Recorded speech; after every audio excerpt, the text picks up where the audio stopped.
Hi everyone, I am Saurabh Jashwani and you guys are watching ride with Saurabh. तो I hope आपको जो Gujarat series का first vlog है that is day 1 का part 1 पसंद आया होगा। अभी आई एम स्टार्टिंग पार्ट 2 जो कि है स्टैचू ऑफ यूनिटी जाना, और वहाँ पे मैं भी इंजॉय करूँगा, आपको भी इंजॉय कराऊँगा। तो चलो नीचे चलते हैं, बाइक पे बैठते हैं और फुर हो जाते हैं स्टैचू ऑफ यूनिटी की तरफ। तो हमारी बाइक जो एकदम ब्यूटीफुल हो गई है, बहुत ज़्यादा मिट्टी से लथपथ। मुझे लग रहा है इसकी ना मुझे वॉशिंग करानी पड़ेगी कल अहमदाबाद पहुंच के, बट आई थिंक कोई यूज़ नहीं है क्योंकि अहमदाबाद में मैं वॉश तो करा दूंगा, फिर वहाँ से सोमनाथ जाऊंगा, उस वक्त भी उसी प्रोसेस में पूरा ख़राब ही होने वाला है। लेट्स सी, बहुत ज़्यादा ख़राब हो जाएगी तो करवाना ही पड़ेगा, it will be mandatory at that time. So now I am not going to shoot any moto blog because I have to hurry. जैसे मैंने बताया कि 6 बजे तक ख़त्म होने वाला है, बंद होने वाला है स्टैचू ऑफ यूनिटी, और अपने पास टाइम बहुत कम है, और मेरा जो होटल है वो 20 किलोमीटर्स दूर है स्टैचू ऑफ यूनिटी से।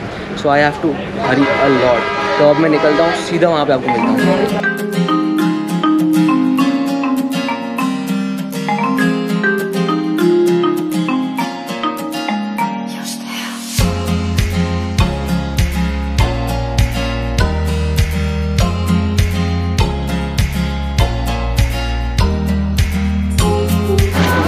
So this is the Q for the entry. अगर आपने कोई भी टाइप की एंट्री करवाई है तो इस क्यू से आपको एंटर करना है।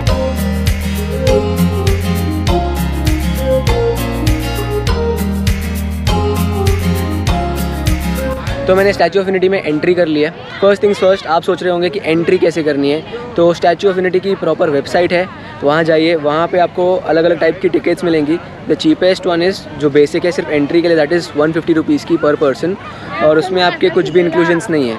अगर बाकी सारे आपको पैकेजेस देखने हैं वो आप वहाँ पे चेकआउट कर सकते हैं।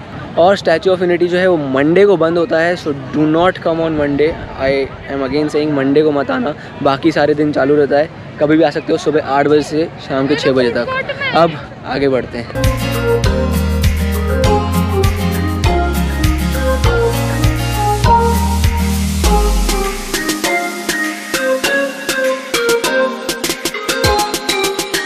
तो इस टेंट के पीछे था सिक्योरिटी चेक इन, और सिक्योरिटी चेक इन के बाद अब सामने है यू नो व्हाट।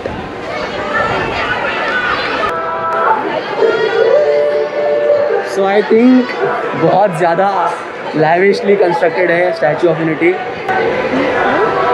वहाँ पे ना कैफेटेरिया है, स्टारबक्स है। इनको ऐसा बनाना ज़रूरी भी है क्योंकि अगर कोई टूरिस्ट आता है आउट ऑफ इंडिया से या कोई इंडिया से भी आता है तो उनको वैसा वो फील आना चाहिए कि वो एक ऐसी जगह पे आए हैं जो पूरे दुनिया में और कहीं नहीं है। तो लैविशली बनाना आई थिंक बनता है। और आप व्लॉग देख रहे हो ठीक है, बट आई विल सजेस्ट कि डेफिनेटली आना, क्योंकि it's a once in life time experience. एक ही बार आओ और एक ही बार में अच्छे से एंजॉय करके जाओ। ऐसी चीज़ कहाँ देखने मिलेगी? Just have a look. So the total height of this entire statue is, जो बेस है, बेस इज़ ऑफ 190 फीट और स्टैचू इज़ ऑफ 597 फीट। तो इसको जब हम क्लब करते हैं then it is of 790 feet. So that is why it is called the tallest.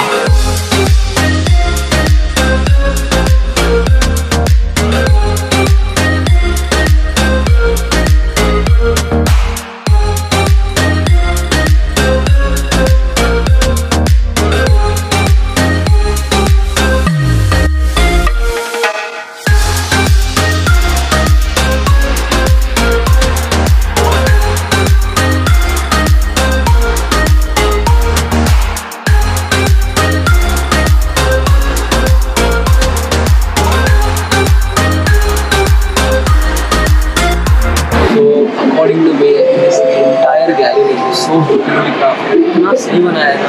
अगर आपको थोड़ा सा भी जनरल नॉलेज में इंटरेस्ट है, यू कम हियर स्टैचू के लिए नहीं but for this as well, क्योंकि इसको पढ़ के आपको बहुत मजा आएगा। ये भी है, पूरी स्टोरी आपको विजुअल फॉर्म में दिखाया गया है, थिएटर है अंदर, बहुत सारी चीज़ें हैं आप देखने के लिए। And just to know stuff, ये पूरे स्ट्रक्चर को बनाने में सब कुछ जितना भी डिज़ाइन है आज तक में आप देख सकते हो, ये सब चीज़ों को बनाने में टोटल 45 मंथ्स लग गए थे। Now I will move towards the feet of the statue, और वहाँ पे जो मेरा एक ओपन हुआ है वो मैं आपको वहाँ चल के बताता हूँ। Let's go.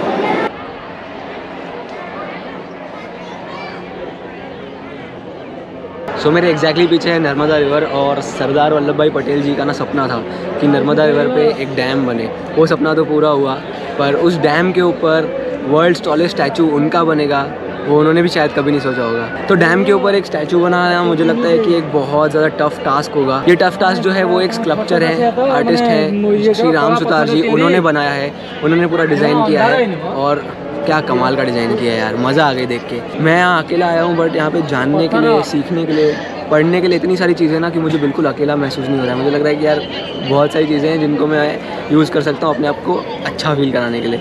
तो मेरा तो ये सोलो ट्रिप मुझे अभी तक बहुत बढ़िया लग रहा है, और आई थिंक नेक्स्ट 5 डेज़ भी उतने ही बढ़िया होंगे।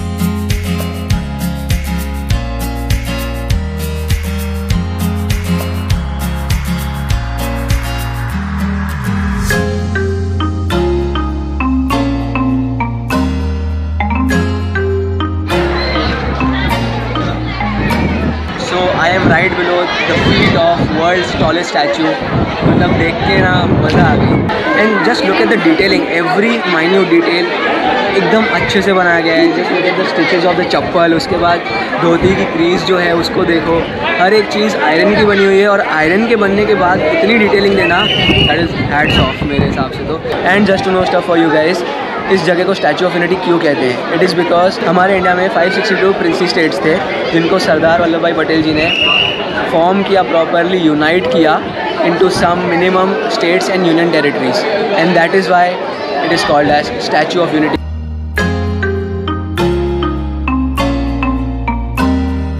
So finally, it's time to say goodbye to this beautiful monument, beautiful place.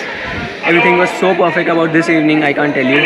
आना ज़रूर यहाँ पे। और ब्लॉग को एंड करने से पहले मैं आपको एक बात बताना चाहूँगा। आज ना मेरा एक भारी वाला पोपट हो गया है। मैंने जो टिकट बुक करी थी, मैंने आपको बताया कि 150 रुपीज़ की है। एक्चुअली वो यूज़ की नहीं है मेरे हिसाब से तो, क्योंकि ये जो मॉन्यूमेंट है ना, उसके बीचों बीच एक लिफ्ट चलती है और आपको मॉन्यूमेंट के अंदर लेके जाते हैं। तो मुझे लगा वो सारा पार्ट भी 150 रुपीज़ में इंक्लूडेड है, बट ऐसा है नहीं। वो टिकट जो 380 रुपीज़ की है। तो आप वेबसाइट पे प्रॉपरली सर्च करना और उसके बाद ही अपनी टिकट बुक करना। सो that is from my side about statue of unity. तो अगर आपको ये ब्लॉग पसंद आता तो प्लीज़ लाइक कर देना, जितना हो सके उतना शेयर करना, अपने थॉट्स कमेंट सेक्शन में बताना, और सब्सक्राइब किया ना तो बिल्कुल मत जाना। For more updates you can follow me Instagram, that is ride with Saurabh. Bell icon को दबा दो जिससे आपको नोटिफिकेशन मिल जाएगा जब भी नया ब्लॉग आउट होगा तब। तो मिलते हैं ऐसी किसी बढ़िया से वीडियो में। Till then take care, thank you, bye bye. Gujarat series अगर पसंद आ रही है तो प्लीज़ पूरी एंड तक देखना। बाय।